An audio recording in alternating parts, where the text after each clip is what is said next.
नमस्कार साथियों, जीवी यथार्थ एकेडमी के इस शानदार मंच पर आपका हार्दिक स्वागत एवं अभिनंदन है। हम सीईटी में ज्योग्राफी जो है उसके बारे में परिचर्चा कर चुके हैं।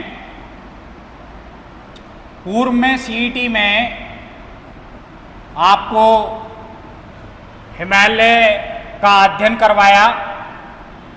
महान हिमालय, मध्य हिमालय, शिवालिक हिमालय, इन तीनों पर्वत श्रेणियों का और इन तीनों पर्वत श्रेणियों से पार जो हिमालय पर्वत श्रेणी है वो ट्रांस हिमालय है।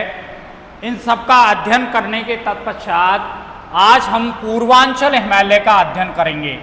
पूर्व में मैंने आपको बताया कि ये जो पूर्वांचल जो हिमालय है ये है कहाँ है? उत्तरी पूर्वी राज्यों में। कहाँ स्थित है? उत्तरी पूर्वी राज्यों में। अतः उत्तरी पूर्वी राज्यों में स्थित होने के कारण इसको क्या कहा जाता है? पूर्वांचल हिमालय कहा जाता है। उत्तरी पूर्वी राज्य जो आपकी 7 सिस्टर्स हैं उत्तरी पूर्वी राज्य, उसमें हिमालय पर्वत श्रेणी का जो पूर्वी हिस्सा है उसको पूर्वांचल हिमालय कहते हैं। अब साथियों, मुख्यतः जो पूर्वांचल जो हिमालय है इसके अंदर किन किन पर्वत श्रेणियों का अध्ययन किया जाता है, तो जरा ध्यान दीजिए।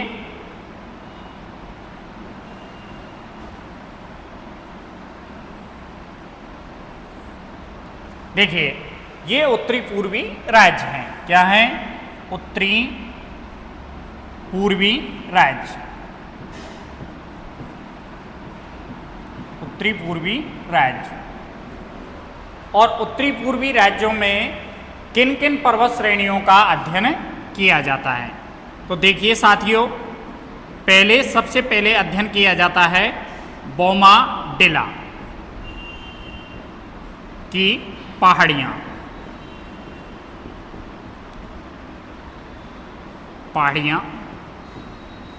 फिर उसके बाद में डाफला की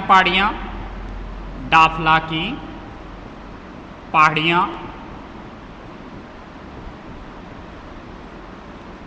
फिर उसके पश्चात है मिरी की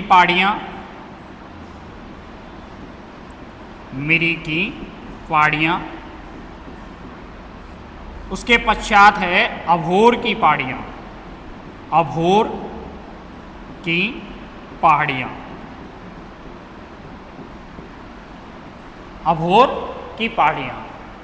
बोमाडिला, डाफला, मिरी, अभोर। और उसके बाद में है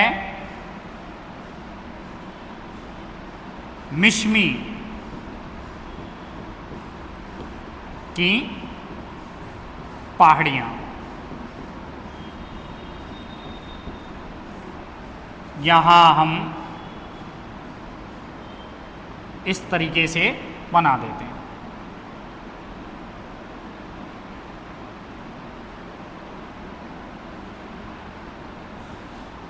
और ये है नामचा बर्मा की पहाड़ियाँ।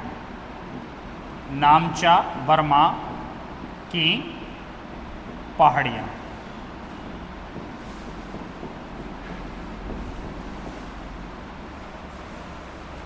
और उसके पश्चात हैं पटकोई बूम की पहाड़ियाँ।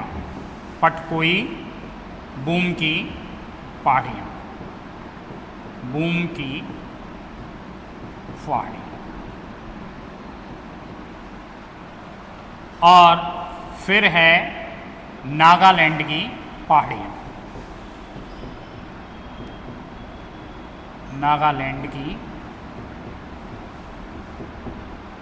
पहाड़ियाँ। और फिर इसके पश्चात है पूर्वी मणिपुर की पहाड़ियाँ।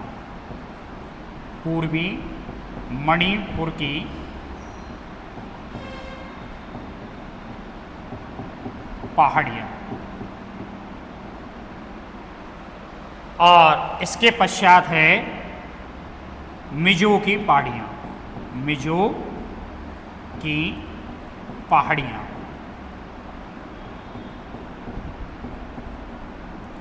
इसको हम क्या कहते हैं? लुशाई की पहाड़ियाँ।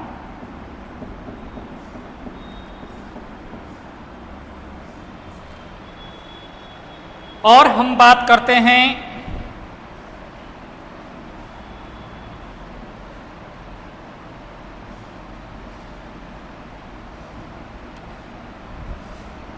गारो, खासी और जयंतिया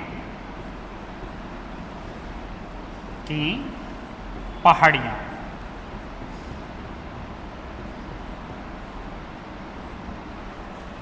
और यहाँ है त्रिपुरा की पहाड़ियाँ,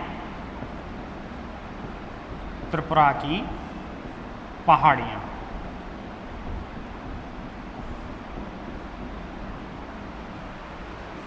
देखिए साथियों, जो बोमोडेला और डाफला, मिरी, अभोर, मिश्मी और नामचा वर्मा की पहाड़ियाँ, इन पहाड़ियों को हम किसमें सम्मिलित करते हैं? मध्य हिमालय में। किसमें सम्मिलित करते हैं? मध्य हिमालय में। और शिवालिक हिमालय में। किसमें सम्मिलित करते हैं? शिवालिक हिमालय में। यहाँ ये बात आपको बहुत ही अच्छी तरीके से ध्यान रखनी है कि बोमोडेला की पहाड़ियाँ, डाफला की पहाड़ियाँ, मिरी की पहाड़ियाँ, अभोर की पहाड़ियाँ और मिश्मी की पहाड़ियाँ और नामचा वर्मा की पहाड़ियों को किसमें रखा जाता है? मध्य हिमालय और शिवालिक हिमालय में रखा जाता है। और उत्तरी पूर्वी राज्य की जो पहाड़ियाँ हैं उसमें नामचा वर्मा की पहाड़ियाँ, पटकोई बूम की पहाड़ियाँ, नागालैंड की पहाड़ियाँ, पूर्वी मणिपुर की पहाड़ियाँ और मिजो की पहाड़ियाँ। मिजो की पहाड़ियों को भी हम क्या जानते हैं? लुशाई की पहाड़ियों के नाम से जानते हैं। अब साथियों देखिए, पूर्वांचल हिमालय में जो उत्तरी पूर्वी राज्यों की जो पहाड़ियाँ हैं जिनका क्रम उत्तर से दक्षिण है, उनका सीक्वेंस क्या है? पूछा गया है। काफ़ी बार आरएस में भी प्रश्न यहाँ से पूछा गया है। तो ये चीज़ आपको ध्यान रखनी है कि उत्तर से दक्षिण का जो सीक्वेंस है ये आरएस में भी पूछा गया है। तो सबसे पहले सबसे ऊंची जो पहाड़ी है वो कौन सी है? नामचा वर्मा की पहाड़ियाँ। और दूसरी कौन सी है? पटकोई बूम की पहाड़ियाँ। और तीसरी कौन सी है? नागालैंड की पहाड़ियाँ। और चौथी कौन सी है? पूर्वी।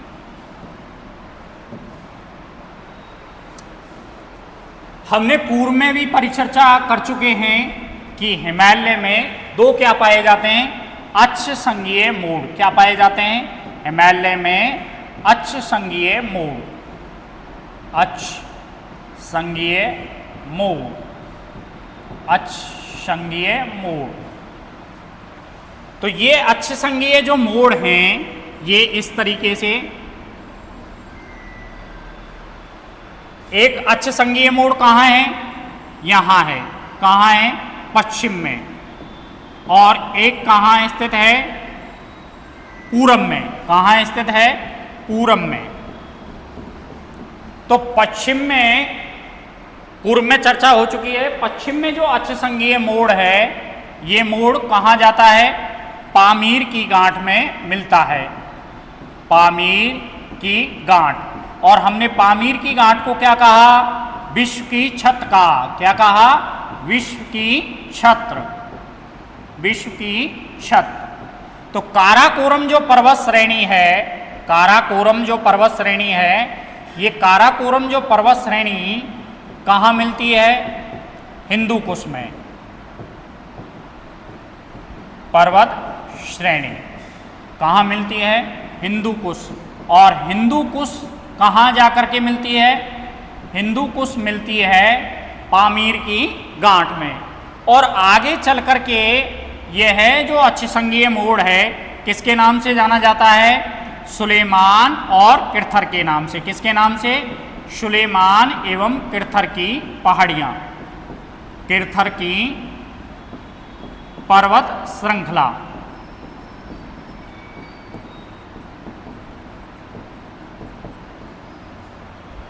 यहां तक क्लियर है। और ये अक्ष संघीय मोड़ पूरब में कहां पाया जाता है? नामचा बर्मा की पहाड़ियों में। कहां पाया जाता है? नामचा बर्मा की पहाड़ियों में।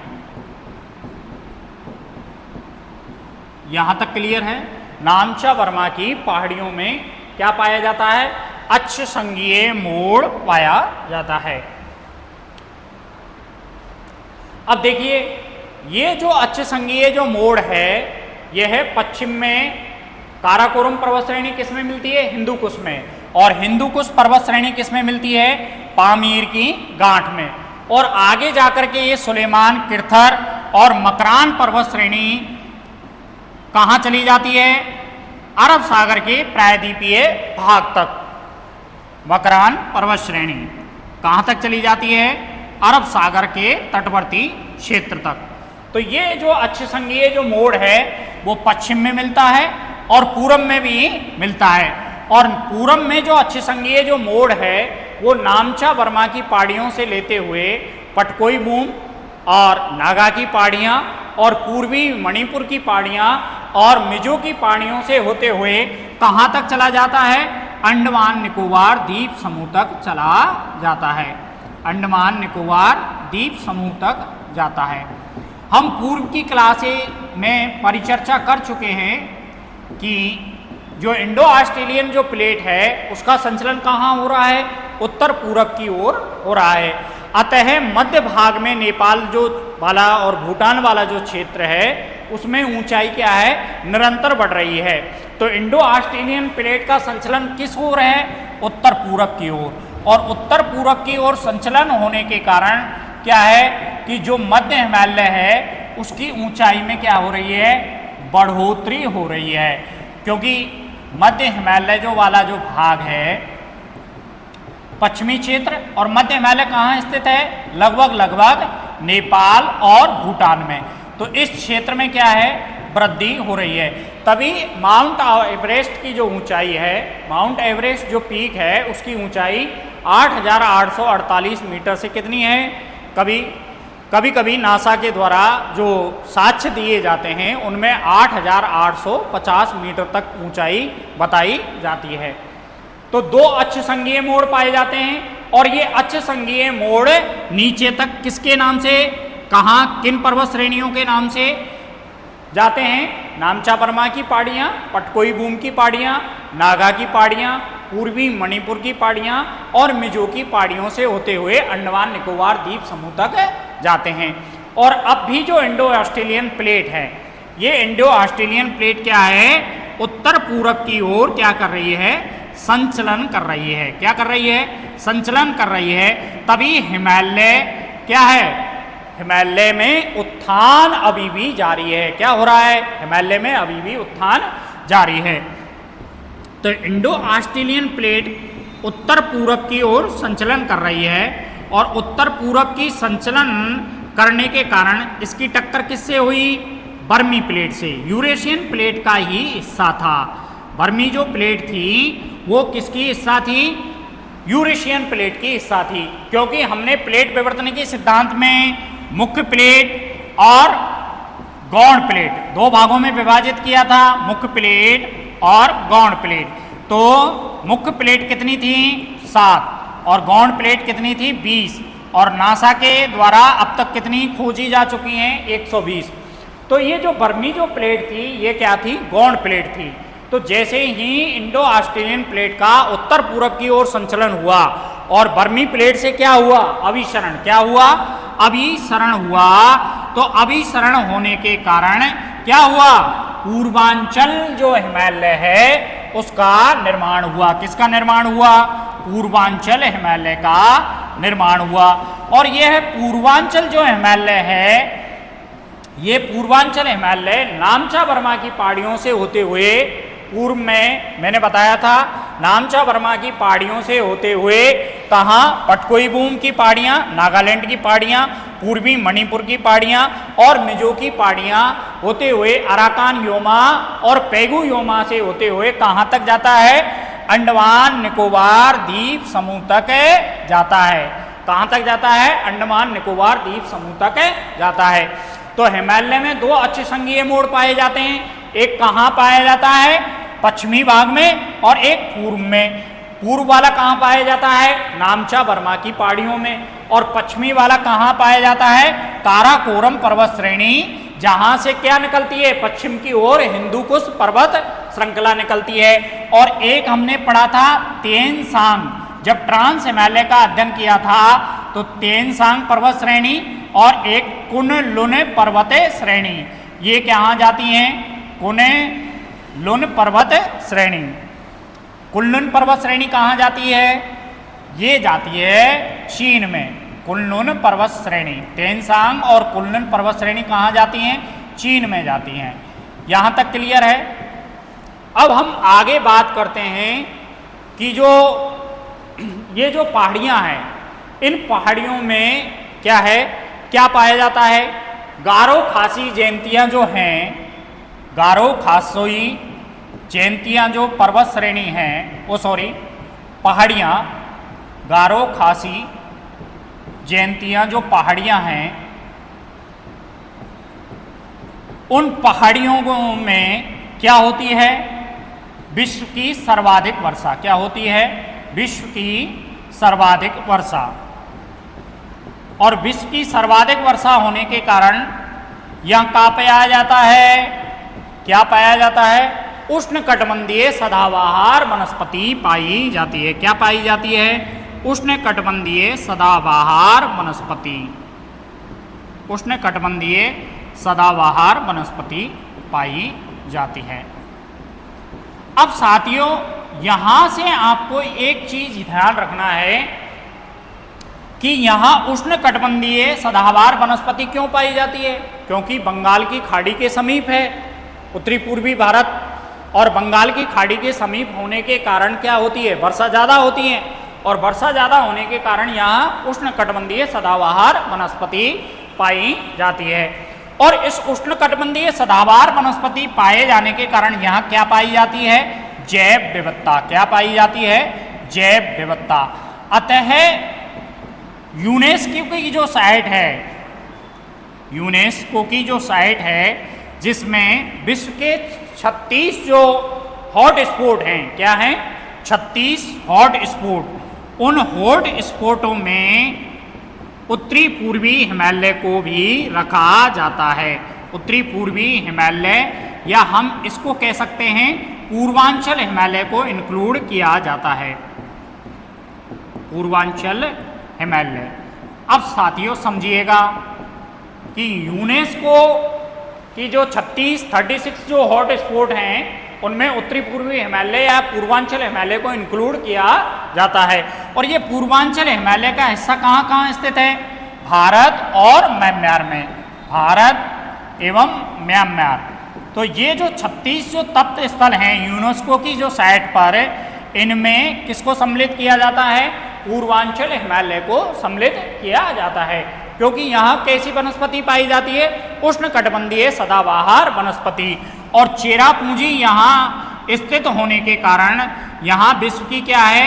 सर्वाधिक औसत वर्षा पाई जाती है।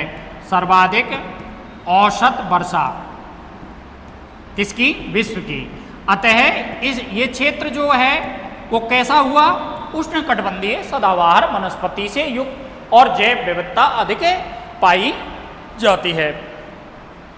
तो साथियों, यहाँ जो पूर्वी मणिपुर की जो पहाड़ियाँ हैं, पूर्वी मणिपुर की जो पहाड़ियाँ हैं,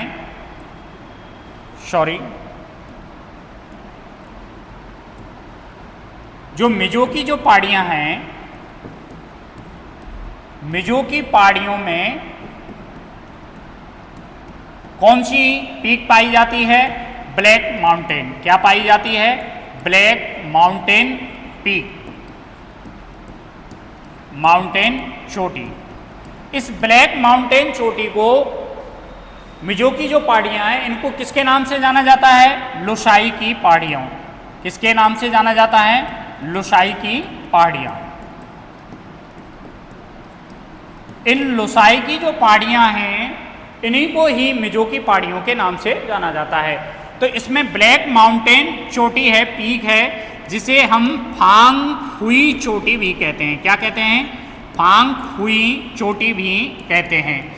तो सीईटी में राष्ट्रीय उद्यानों को इंडिकेटेड किया गया है पार्टिकुलर तौर पर। तो फांग हुई चोटी में क्या पाया जाता है? फांग हुई राष्ट्रीय उद्यान पाया जाता है। फांग हुई राष्ट्रीय उद्यान पाया जाता है। ये साथियों यूपीएससी में प्रश्न पूछा गया है कि मिजो की पहाड़ियों में कौन सी चोटी पाई जाती है? ब्लैक माउंटेन चोटी पाई जाती है। और ब्लैक माउंटेन चोटी में को ही हम क्या कहते हैं? इसका अन्य नाम क्या है? फांग हुई चोटी। और फांग हुई चोटी में क्या पाया जाता है? फांग हुई राष्ट्रीय उद्यान पाया जाता है। और मिजो की पहाड़ियाँ कहाँ स्थित हैं? मिजोरम में। कहाँ स्थित हैं? मिजोरम में। और फांग हुई राष्ट्रीय उद्यान कहाँ स्थित है? मिजोरम में। और इसमें क्या पाई जाती है? सर्वाधिक जैव विविधता भी पाई जाती है। अतः ये जो राष्ट्रीय उद्यान है इसमें स्वस्थानीय मतलब स्थानीय आधार पर वहाँ की जैव विविधता या जैव पारिस्थितिकी को क्या किया गया है? संरक्षित किया गया है। अतः फांग हुई राष्ट्रीय उद्यान किस में पाया जाता है? मिजो की पहाड़ियों में पाया जाता है। यहाँ से यूपीएससी में प्रश्न आपको पूछा गया है। अब देखिए, जो हमने पूर्व में आपको बताया था कि कौन कौन सी पहाड़ियाँ हैं? नामचा बर्मा की पहाड़ियाँ, पटकोई की पहाड़ियाँ, नागालैंड की पहाड़ियाँ और पूर्वी मणिपुर की पहाड़ियाँ और मिजो की पहाड़ियाँ। इन मिजो की जो पहाड़ियाँ हैं इनको किसके नाम से जाना जाता है? लुसाई की पहाड़ियों के नाम से जाना जाता है। और लुसाई की पहाड़ियों के नाम से जाना जाता है तो इन लुसाई की पहाड़ियों में क्या पाया जाता है? फांग हुई राष्ट्रीय उद्यान पाया जाता है। अब साथियों, पूर्वी जो मणिपुर की पहाड़ियाँ हैं, पूर्वी मणिपुर की पहाड़ियों में लोकटक झील पाई जाती है। क्या पाई जाती है? लोकटक झील। क्या पाई जाती है? लोकटक। ये लोकटक जो झील है ये है उत्तरी पूर्वी भारत की क्या है? सबसे मीठी पानी की झील है। उत्तरी पूर्वी भारत की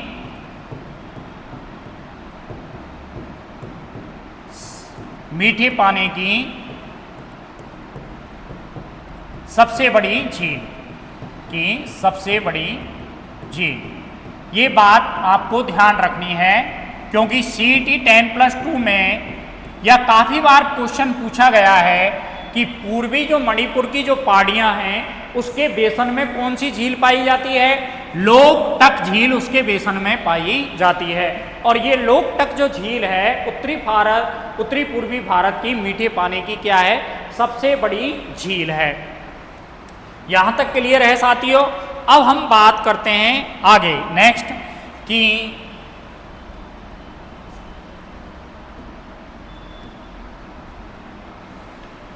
कि जो मिजो की जो पहाड़ियाँ हैं, मिजो की पहाड़ियाँ से क्या निकलती हैं? मिजो की जो पहाड़ियाँ हैं उनके नीचे मिजो की पहाड़ियों के आसपास क्या प्रवाहित होती हैं? नदियाँ। आसपास क्या प्रवाहित होती हैं? नदियाँ। और इन नदियों के द्वारा क्या है? जलोढ़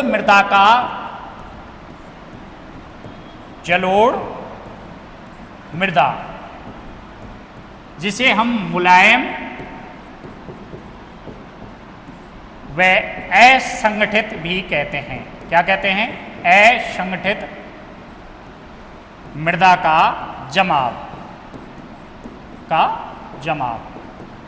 इसको हम अवसाद भी कह सकते हैं। मृदा को क्या कह सकते हैं? अवसाद।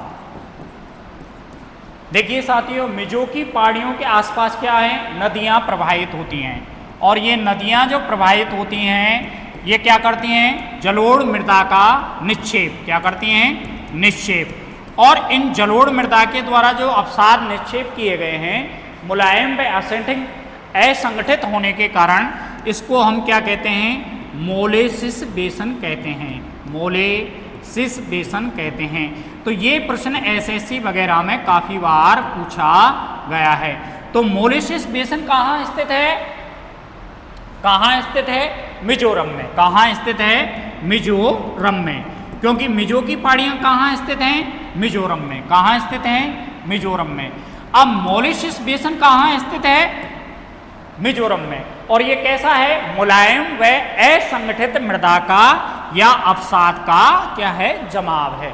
तो ये प्रश्न काफी बार पूछा गया है, क्योंकि मिजो की पहाड़ियों के आसपास क्या है, नदियां प्रवाहित होती हैं, और नदियां प्रवाहित होने के कारण मुलायम व असंगठित मृदा का जमाव होता है, और इस जमाव के कारण इसको हम क्या कहते हैं, मोलेसिस बेसन कहते हैं। मोलेसिस बेसन में क्या मिलती है, मुलायम व असंगठित मृदा का जमाव पाया जाता है। अब हम बात करते हैं आगे कि इसमें दर्रे कौन कौन से पाए जाते हैं। तो देखिए साथियों, पूर्वांचल जो हिमालय है, पूर्वांचल हिमालय में काफी दर्रे पाए जाते हैं। क्या, हिमालय में दर्रे।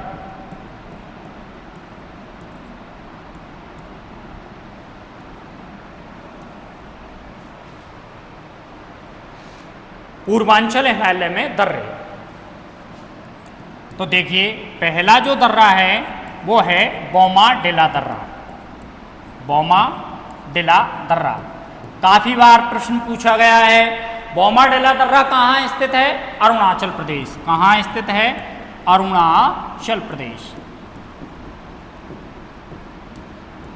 अरुणाचल प्रदेश। और नेक्स्ट जो दर्रा है वो है यांगडाप दर्रा, यांगडाप दर्रा। कहाँ स्थित है, अरुणाचल प्रदेश, अरुणाचल प्रदेश। हाँ, एक बात ध्यान रखें साथियों, इसका उत्तर से दक्षिण सीक्वेंस भी याद रखें। क्या है, उत्तर से दक्षिण सीक्वेंस। पूर्वांचल हिमालय में दर्रे, उत्तर से दक्षिण की ओर क्रम, की ओर क्रम। तो बोमाडिला दर्रा, यांगडाप दर्रा, और तीसरा है डिफू दर्रा, डिफू दर्रा। और चौथा है पांगसाड़ दर्रा। सॉरी, बोमाडिला, यांगडाप और पांगसाड़।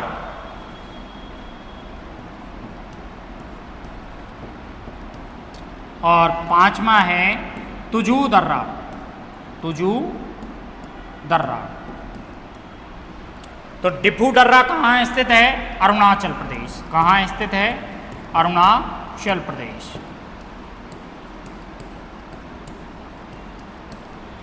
और पांगसाड़ दर्रा भी कहाँ स्थित है, अरुणाचल प्रदेश।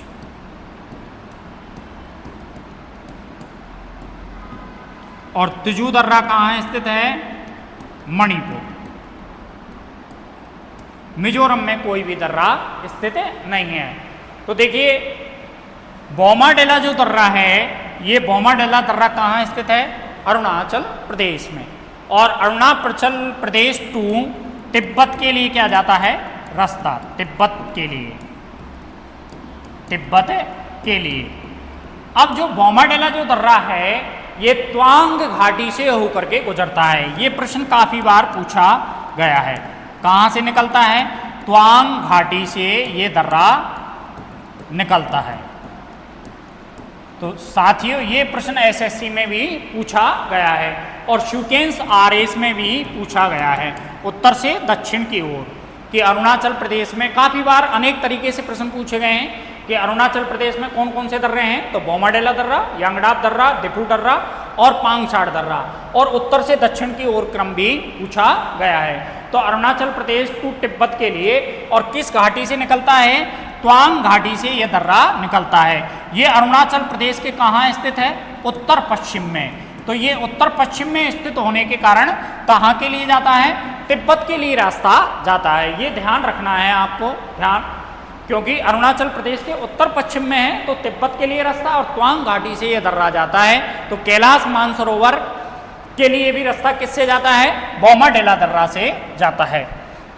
यांगडाप दर्रा ये अरुणाचल प्रदेश में है, और इस दर्रे से क्या प्रवाहित होती है, ब्रह्मपुत्र नदी, दर्रे से ब्रह्मपुत्र नदी प्रवाहित होती है। ये प्रश्न काफी बार पूछा गया है। और ब्रह्मपुत्र नदी भारत में किस दर्रे से प्रवेश करती है, यांगडाप दर्रे से। तो ये चीज आपको ध्यान रखना है कि भारत में ब्रह्मपुत्र नदी किस दर्रे से प्रवेश करती है, यांगडाप दर्रा से भारत में ब्रह्मपुत्र नदी क्या है, प्रवेश करती है। तो अरुणाचल प्रदेश में है, इस दर्रे से ब्रह्मपुत्र नदी भारत में आती है। क्या आती है, भारत में आती है। अब साथियों ये बात आपको ध्यान रखनी है कि यांगडाप दर्रे से कहाँ चीन के लिए रास्ता जाता है, चीन के लिए रास्ता, चीन के लिए रास्ता। बस। अब डिफू जो दर्रा है ये अरुणाचल प्रदेश में है। डिफू दर्रा कहाँ स्थित है, अरुणाचल प्रदेश, और ये अरुणाचल प्रदेश टू म्यांमार, किसके लिए, म्यांमार के लिए रास्ता जाता है। डिफू दर्रे जो दर्रा है ये अरुणाचल प्रदेश में स्थित है और म्यांमार के लिए रास्ता जाता है। तो दक्षिणी पूर्वी हिस्से में कहाँ स्थित है, अरुणाचल प्रदेश के दक्षिणी पूर्वी हिस्से में। तो दक्षिणी पूर्वी जो हिस्सा है उसमें कौन कौन से दर्रे हुए अरुणाचल प्रदेश के, डिफू दर्रा और पांगसाड़ दर्रा। और उत्तरी पश्चिमी भाग में कौन कौन से हुए, उत्तरी पश्चिम में बोमडिला दर्रा, और उत्तरी पूर्वी हिस्से में कौन सा हुआ, यांगडाप दर्रा। तो ये अरुणाचल के उत्तर पश्चिम में, और ये अरुणाचल प्रदेश के उत्तरी पूर्वी भाग में, किसमें, उत्तरी पूर्वी भाग में। यदि प्रश्न पूछता है कि अरुणाचल प्रदेश के उत्तर पश्चिम में कौन सा दर्रा अवस्थित है, तो बोमाडेला दर्रा, और उत्तरी पूर्वी भाग में कौन सा दर्रा स्थित है, तो यांगडाप दर्रा, और दक्षिणी पूर्वी हिस्से में कौन सा दर्रा स्थित है, डिफू दर्रा। और डिफू दर्रा कहाँ जाता है, अरुणाचल प्रदेश से म्यांमार के लिए रास्ता। इससे क्या होता है, भारत और म्यांमार के मध्य क्या होता है, म्यांमार के मध्य व्यापार क्या होता है, के मध्य व्यापार होता है, व्यापार होता है। और पांगसाड़ दर्रा भी कहाँ स्थित है, अरुणाचल प्रदेश के दक्षिणी पूर्वी हिस्से में। कहाँ स्थित है, दक्षिणी पूर्वी हिस्से में। और अरुणाचल प्रदेश से किसके लिए जाता है, म्यांमार के लिए। किसके लिए जाता है, म्यांमार के लिए। और इसका उत्तर से दक्षिण की ओर क्रम भी याद रखना। अब देखिए साथियों, जो लास्ट का जो दर्रा है, तुजू दर्रा, कौन सा है, तुजू दर्रा। ये जो तुजू जो दर्रा है, ये तुजू दर्रा कहाँ स्थित है, मणिपुर में। क्योंकि लास्ट में मणिपुर के बाद में क्या आता है, मिजोरम। तो मिजोरम के अंदर कोई भी दर्रा अवस्थित नहीं है। जो तुजू जो दर्रा है ये कहाँ स्थित है, मणिपुर में। और मणिपुर के ये प्रश्न काफी बार एग्जाम में पूछा गया है, इवन यूपीएससी में तक भी पूछा गया है।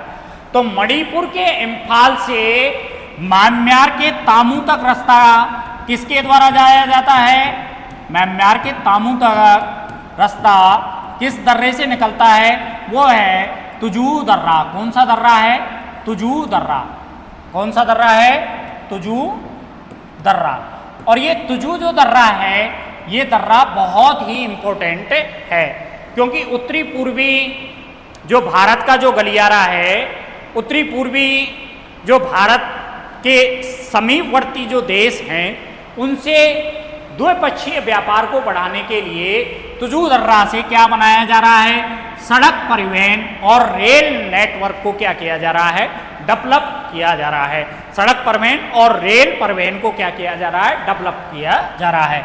तो तुजू जो दर्रा है वो कहाँ स्थित है, मणिपुर में स्थित है। और मणिपुर के इम्फाल से म्यांमार के तामू तक क्या है, इस दर्रे से क्या बनी हुई है, सड़क बनी हुई है। इस दर्रे तक क्या बनी हुई है, सड़क। तो आपको ये सारी चीजें ध्यान रखनी है। उत्तर से दक्षिण की ओर क्रम ध्यान रखना है। बोमाडेला दर्रा, यांगडाप दर्रा, डिफू दर्रा, पांगसाड़ दर्रा और तुजू दर्रा, ये 5 दर्रे कहाँ स्थित हैं, पूर्वांचल हिमालय में दर्रे स्थित हैं। थैंक यू साथियों, नेक्स्ट क्लास में मिलेंगे।